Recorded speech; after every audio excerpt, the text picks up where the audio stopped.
일단 교제 가운데서 간증을 하는 이유 중 하나는 서로가 신앙의 유익을 얻고자 함입니다. 좋은 간증은 서로에게 힘이 되죠. 무엇보다 자신부터가 힘이 나요. 다윗도 시편을 통해서 간증했을 때 읽는 우리도 힘을 얻었지만 하는 다윗 자신은 얼마나 힘이 났겠어요. 하지만 잘못된 간증은 듣는 사람 마음에 문제를 줍니다. 간증답지 않은 간증을 듣고 있으면 때로는 마음이 불편해지고 좀 답답해지기도 합니다. 힘이 나거나 격동을 받는 것이 아니라 기운이 빠지거나 긴 한숨이 나오기도 하죠. 힘 받으려고 왔다가 진이 빠지고 돌아가는 거예요.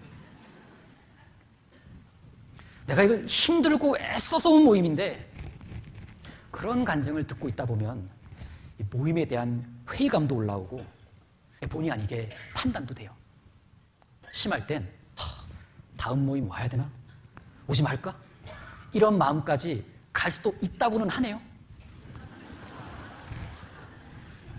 자, 그렇다면 이쯤에서 문제 하나를 내보겠습니다. 좀 어려울 수도 있어요. 맞다, 아니다로 답하시오. 첫 번째 문제.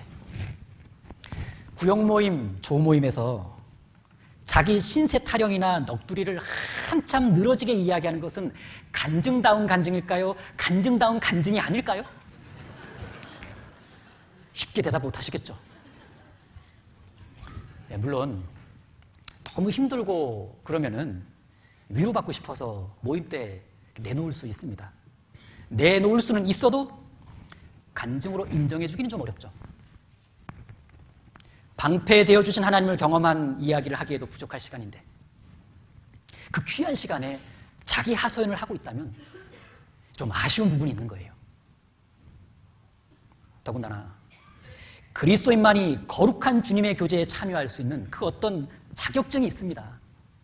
그리스도인만이 교제에서 간증할 수 있는 간증 자격증이 있는데 이 자격증을 가지고 신세를 한탄하고 인생을 비관하면서 푸념과 한탄을 쭉 늘여놓는다면 자격증이 좀 아깝죠. 자, 이런 간증을 내놓는 진짜 이유가 무엇일까? 정말 간증거리가 없어서냐? 아니요. 간증거리가 없어서가 아니라 간증을 몰라서 그래요. 사실 간증거리 없는 사람은 없습니다. 우린 24시간 365일 하나님의 도우심과 보호하심 속에서 살아가고 있는 것이 틀림없거든요. 어제 하루를 무사히 보냈다면 하나님이 어제 24시간 방패 풀가동해 주신 거예요.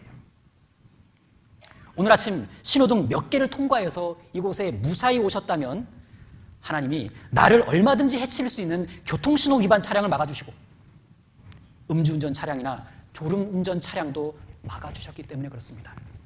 방패되어 주신 거예요. 그런 일들이 평소에는 별거 아닌 것 같지만 막상 사고가 나거나 괜히 힘든 하루를 보내고 나면요 엄청 생각나요.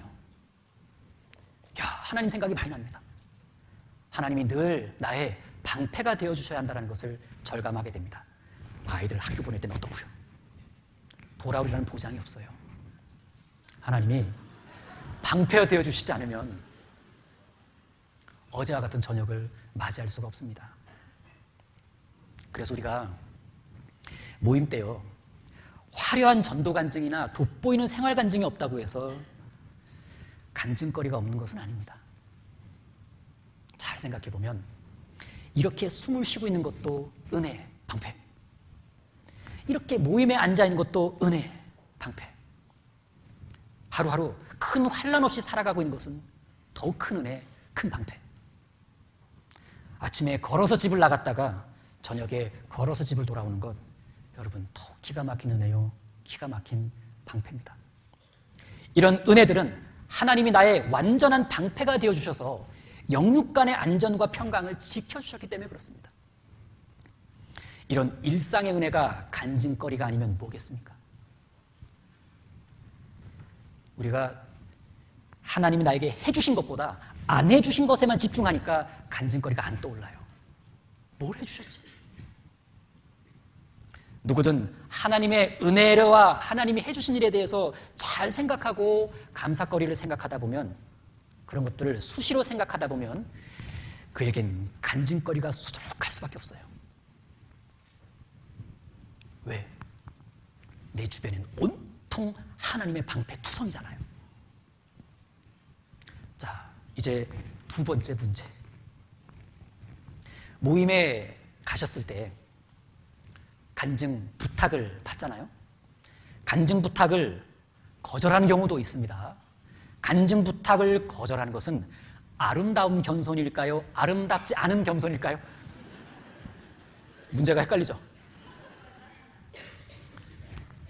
구원을 받은 사람이라면 사실 누구나 다 간증을 하고 싶어 합니다. 다만 여러 형제자매님들 앞에서 이 시선의 주목을 받으면서 주인공처럼 간증을 한다는 것이 이게 좀 부끄러워서 그렇지, 이 속에서는요 굉장히 간증을 하고 싶어 해요. 구역 모임 때 진행하시는 구역장님의 시선을 피해서 안방으로 들어가는 것은 간증을 하기 싫어서가 아니라, 간증은 너무 하고 싶은데 이 많은 귀한 분들 앞에서 이 감히 간증하자니 너무 떨리고 부끄럽고 자신이 없어서, 그래서 일단 피해 숨는 거예요. 그렇죠? 제발 그렇다고 해주세요.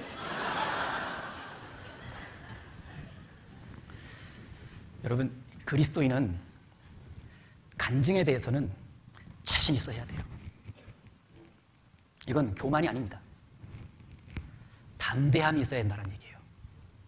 왜 그래야 할까? 이쯤에서 우린 간증의 핵심 하나를 짚고 넘어갈 필요가 있습니다. 과연 간증은 누구에게 하는 것이냐? 여러분, 간증 누구에게 하시죠? 1차적으로는 형제 자매들 앞에서 하는 겁니다. 그런데 궁극적으로는 하나님 앞에서 하는 거예요. 하나님 앞에서. 하나님 앞에서 하나님의 하나님 되심을 증거하는 겁니다. 확실한 자격을 가지고 말이죠. 이렇게 간증하는 것은 또한 하나님께 찬송이 된다라고도 말씀드렸습니다. 결국 간증은 주님의 영광을 높이는 일인데 이걸 거절한다? 그리스도인은 그러면 안 됩니다. 아무도 나쁜 의도로 간증을 거절하지는 않지만 앞서 말씀드린 이런 이유들이 있기 때문에 간증 부탁에는요 기쁘게 순종할 수 있어야 됩니다. 기회를 주셔서 감사합니다. 주님의 영광을 높이고 찬송할 수 있는 기회를 주셔서 감사합니다. 제 생활 속에서 주님께서 함께해 주셨던 대소사를 내놓으면서 오늘 이 자리에서 기꺼이 주님을 높이겠습니다. 소소한 간증이겠지만 확실히 주님은 저의 방패가 되어주셨다는 것을 증거해 보겠습니다. 이렇게 그리스도인은 간증에 대해서는 자신이 있어 해야 됩니다. 연세 많으신 어르신들이 그렇게 계실 때 자신 있게 간증한다는 게 영 좀 그렇죠? 그럴 때에도 자신 있게 간증해야 됩니다. 왜? 간증은요 일종의 선포이기도 합니다. 나를 선포하는 것이 아니라 주님을 선포하는 것이기 때문에 망설일 것도 없고 위축될 것도 없어요. 자신감 있게 주님을 증거하리라. 시편 22편입니다. 시편 22편 22절입니다. 22편 22절.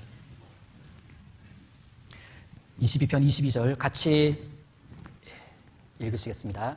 내가 주의 이름을 형제에게 선포하고 회중에서 주를 찬송하리다.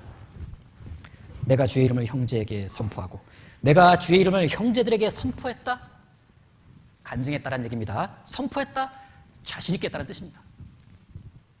형제들에게 주의 이름을 선포했다는 건 이런 거겠죠.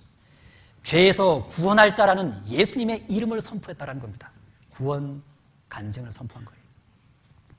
전쟁 같은 신앙생활 속에서 늘 함께 싸워주시는 주의 이름 여호와 니시를 이번 한 주간의 삶에서 경험한 것을 내가 선포하겠다? 생활, 간증. 치료해 주시고 고쳐주시는 주님 여호와 라파라는 주님의 이름도 선포해 봅니다. 이 역시 간증입니다. 무엇이 필요한지를 다 아시는 하나님께서 이번에도 마련해 주신 그 어떤 해결책을 내가 경험했다, 그걸 간증으로 내놓았다, 여호와 이레라는 주님의 이름을 선포한 겁니다. 무엇보다 아직도 풀리지 않는 그 많은 문제들, 내가 그걸 안고 살아가고 있는 중에도 신앙의 평강만큼 지켜주시는 샬롬의 하나님의 이름을 선포해 봅니다. 여호와 살롬. 아름다운 믿음의 간증입니다. 이런 주님의 이름을 자신감 있게 선포하셔야 합니다.